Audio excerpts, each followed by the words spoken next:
trust to us is one of the most important factors in a coach EA relationship because if you don't trust that person or build the trust, you're not going to delegate in an effective way. And so I do believe that majority of kind of the VA space, if you will, those people are task takers. But the issue with that is you still have to hold the mental capacity to remember to ask someone to do it for you, which then means you still have to hold the mental capacity. It doesn't help you. You've got to be able to really let that go to that person.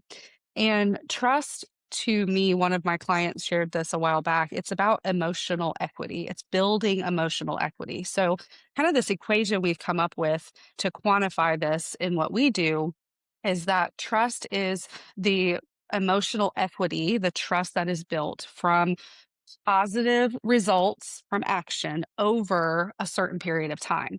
Those two things are sliding scales. So that's one of the really important things to remember because every human, every coach is different. And so trust is not, while it is an equation, that is a guide for what that individual needs to build trust.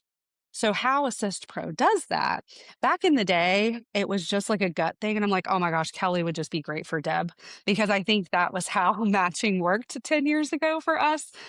But we've elevated since then. So now we really utilize Kolbe and the three parts of the mind. So the three parts of the mind are your thinking, feeling, doing, cognitive, affective, conative. Cognitive is your thinking, right? That's your business acumen, that's your habits, that's your experience, education, things like that. Then we have affective, which is your feeling, your personality, motivators, drivers. So we utilize DISC for that specifically. And then Colby is really important because that's how you do work. And so when you're showing up in a way of how you do work, just like Deb said, like we're just whacking that ball back and forth and growing. That's because they had great synergy in all three areas and able to do those things. So that's how we do our matching process now.